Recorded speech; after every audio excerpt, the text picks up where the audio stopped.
सब असल में अमेरिका फंस गया है सर। अमेरिका को पैसे भी चाहिए जंग लड़ने के लिए, जो कि नहीं है। अमेरिका को असला चाहिए जंग लड़ने के लिए, यहाँ पर इस खित्ते में वो नहीं है। अमेरिका को अपने फौजी बचाने हैं, वो नहीं बच रहे। अमेरिका मुकम्मल तौर पर वहां फंस गया है। जो कल बात हो रही थी वो आज बाकायदा स्टोरी के तौर पर जो है वो सामने आ गई है कि ये जंग सिर्फ अमेरिका और ईरान की नहीं है। इस जंग में बाकायदा तौर पर रूस और चाइना भी शामिल है, और वो बाकायदा तौर पर जो प्लान चाइना के लिए बनाया गया था वो उल्टा अमेरिका पर जो है वो नाफज हो रहा है। आज मार्को रूबियो को आपने सुना कि उन्होंने क्या कहा? उन्होंने कायद साहब कहा, मार्को रूबियो ने, कि चाइना एशियन पानियों में क्या कर रहा है। उन्होंने तशवीश का इजहार किया। तो आगे क्या है कि क्या अमेरिका वहां एशियन पानियों में क्या कर रहा है? ये अमेरिका का पानी है, यहां पर अमेरिका क्यों है?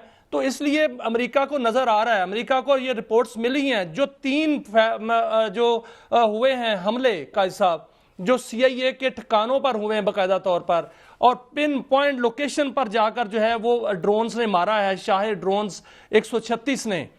वो क्या था? वो उसके पीछे कौन था?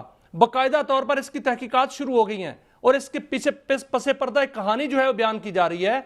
वो कहानी रूस का बदला था, क्योंकि रूस पर जो यूक्रेन ने हमला किया कायद साहब, वो उनको KGB को और उनके बाकी जो एजेंसीज हैं उनको ये रिपोर्ट मिली कि वहां पर ये हमला जो है इसके पीछे अमेरिका है, इसके पीछे यूरोप है। और फिर ये हमला उनको पता कंफर्म हो गया कि अमेरिका इसके पीछे है, अमेरिका ने मदद की है। तो ये बदला था। ये बाकायदा तौर पर जो शाहिद ड्रोन हैं उनके 136, उनमें एक नया नेविगेशन सिस्टम लगाया गया।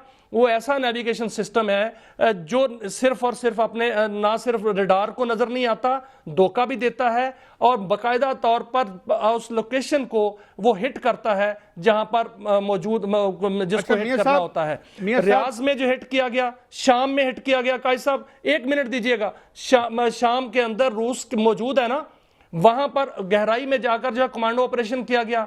उर्दन में बाकायदा तौर पर हिट किया गया। इतना हिट जो एक्यूरेसी है वो कैसे आई है? CIA के साबिक एक डायरेक्टर हैं, बल्कि उनके जो है वो स्टेशन हेड हैं, उन्होंने भी इसको कंफर्म किया है बाकायदा तौर पर। उन्होंने कहा है कि अगर रूस उनके साथ है, ईरान के साथ, तो इसमें कोई अचंभे की बात नहीं होनी चाहिए, क्योंकि अमेरिका भी रूस के खिलाफ जो है बहुत से इकदाम करता है। तो ये तमाम मामला कहां जा रहे हैं? मैं आपको इसका मतलब है कि ये जंग जो है वो रीजनल नहीं रही, ये रीजनल से फैल गई है सर। एक बहुत बड़ी आपको मैं खबर देता हूं। खबर ये है कि अब बिल्कुल इनसिक्योरिटी है। जहां जहां थोड़े बहुत फौजी रह गए हैं वो वैसे ही सिविलियन जो इलाके हैं वहां मूव कर गए हैं। इस वक्त जो इवन उर्दन जो है, जो एक फर्स्ट लाइन ऑफ डिफेंस थी इजराइल की, और जहाँ जहाँ अमेरिका के फौजी बेशुमार उनकी तनसीबात रिडार तबाह हो चुके हैं। और जो खबर आ रही है, और ये अमेरिकी यानी हलकों में से आ रही है, वो ये है कि उनके पास बिल्कुल जो ईरानी मिसाइल हैं उनके रोकने का कोई उनके पास बंदोबस्त नहीं है। लिहाजा जो अमेरिकी फौजी खिते में हैं, अब तेज़ी से एवैक्यूएशन की बात शुरू हो गई है। अब ये मुझे लगता है इसमें ही एक बड़ी खबर है। ये जो आपने मिसाइलों की बात की ना कायद साहब, इसमें एक बड़ी खबर है। वो खबर ये है कि जो मिसाइल वहां पर फायर कर रहा है ईरान, उसमें ऐसी टेक्नोलॉजी जो है वो उसमें ऐड कर दी गई है कि वो अगर अपने हदफ को हिट करता है तो वो तबाह कर देता है। अगर वो हदफ को हिट नहीं करता, कुछ दूर जाके गिरता है, तो वहां से उसके रेजेस ऐसी निकलती हैं, उसमें से एक बरकी रेजेस निकलती हैं और 7 केमिकल रेजेस हैं, और बरकी और कीमियाई जो मिलान है वहां पे, वो जाकर जो वहां पर नजदीक रेडियस में जो फौजी होते हैं उनके नर्वस सिस्टम को और ब्रेन को हिट करता है। जो आपने सर बात की जर्मनी के हॉस्पिटल की, वहां पर जितने भी फौजी जख्मी हैं उनके या दिमाग को चोट लगी है, ये कहा जा रहा है रिपोर्ट्स में, या उनके नर्वस सिस्टम जो है वो डैमेज हो गया है, यानी कि वो माजूर हो चुके हैं। इस तरह की जो टेक्नोलॉजी है ये कहां से आई ईरान के पास कायद साहब? अच्छा, नहीं, एक तो ये बात होगी, ये देखें वही इट इज़ एनीबॉडीज गेस, क्योंकि आज एक खबर और भी आई है मियां साहब। अब एक और रेस शुरू, ये आज की न्यूयॉर्क टाइम्स की रिपोर्ट है कि अब रेस शुरू हो गई है इस वक्त अमेरिका में भी, चाइना में भी और रशिया में भी। और प्यूटन का इसके हवाले से उन्होंने कोट भी किया है। प्यूटन ने यह कहा है कि अगली दुनिया पर हुक्मरानी वो करेगा जो आर्टिफिशियल इंटेलिजेंस के ज़रिए चलाए जाने वाले रिमोट्स में की टेक्नोलॉजी में आगे जाएगा। امریکہ نے بھی دوبارہ اس پہ بہت بڑی انویسٹمنٹ کر دی ہے اور وہاں پہ ایک تجربہ بھی کیا ہے انہوں نے. ایک تو یہ ریس خطے میں شروع ہو چکی ہے. مگر دوسری بڑی اہم خبر جس کا انسانی پہلو ہے وہ یہ ہے کہ ایران نے یہ کہہ دیا ہے کہ اگر اس کے مزید پلوں کو نشانہ ٹرمپ نے بنایا in his fit of madness تو وہ جو اس کے اتحادی ملک ہیں وہاں پر وہ ان کے ڈیسیلینیشن پلانٹس ان کے بجلی گھروں پر حملہ کر دے گا. اچھا اب یہ ہے یہ کوئی اچھی بات تو نہیں ہے یہ کام کرنا, لیکن اپنے ڈیفنس میں جو ہے وہ اس کے پلوں کو کرے, سکولوں کو نہیں چھوڑ رہا تو اب یہ اس کے اتحادیوں کو نہیں چھوڑے گا تاکہ زیادہ سے زیادہ پریشر آئے. مگر سوال یہ ہے میاں صاحب کہ اگر جہاں پہ 70% 90% ڈیسیلینیشن پلانٹس پہ ریلائنس ہے صاف پانی کی, پینے کے پانی کی, تو وہاں تو ایک قرآن مچ جائے گا, ایک کربلا بن جائے گی. تو یہ سب 90% 70% نہیں 90%. کچھ ملکوں میں 70 ہے, کچھ میں 90 ہے. اس کے پاس جو کویت ہے اس کے پاس جو پلانٹس ہیں وہ اگر ہٹ ہو جاتے ہیں تو ان کے پاس کوئی پانی نہیں ہے.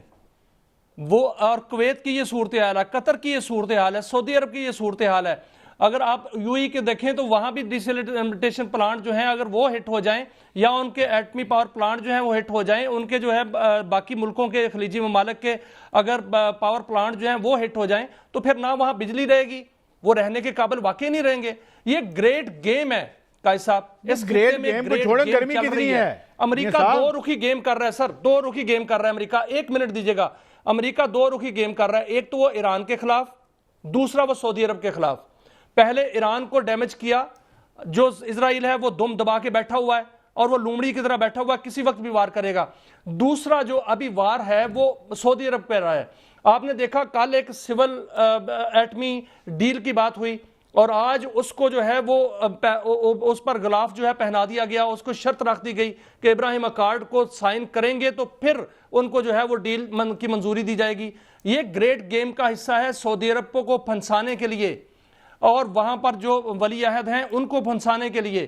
ابھی سعودی عرب کو بھی اس پر احتیاط کرنی چاہیے, پاکستان کو بھی کرنی چاہیے, پورے خطے کو کرنی چاہیے. پاکستان کو $10 ارب پر جو ہے احتیاط کرنی چاہیے. $10 ارب لینے سے $10 ارب پاکستان جس دن ڈیل کی بات ہوئی یا میچور ہوئی اسی دن آگے یہی شرط رکھی جائے گی کہ پاکستان بھی ابراہیم اکارڈ پر جو ہے وہ سائن کرے. سعودی عرب اڑا ہوا ہے کہ وہ نہیں کرے گا, لیکن ان کو اس ڈیل میں پھنسایا جا رہا ہے, پاکستان کو اس طرف کیا جا رہا ہے. یہ بہت بڑی گیم کا حصہ ہے اور وہ لومڑی جو ہے وہ سپائلر پیچھے بیٹھا ہوا ہے. وہ لومڑی شومڑی میاں صاحب کچھ نہیں ہو. میری بات سنیں, کوئی اس چارج ماحول میں کوئی گیا تھا نا, یو اے ای نے جا کے سارا سب کچھ کیا تھا نا, اب $3 بلین دے کے ترلے کر رہا ہے ایران کے کہ یار میرے اوپر حملہ نہ کریں.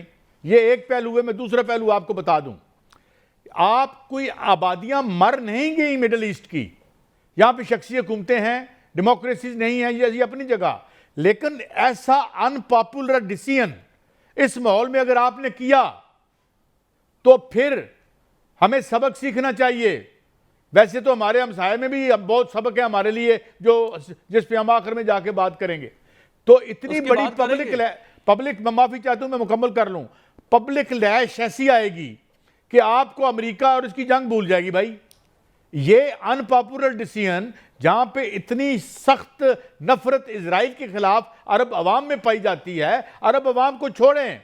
آپ نے دیکھا یار وہ کہیں اے آئی نے تو نہیں بنائی تھی جو تمغہ لیا اس نے ایک اسپینش جو تھا پلیئر, اس نے ہاتھ نہیں ملایا ٹرمپ کے ساتھ. میں دیکھ رہا تھا, I don't think it was AI.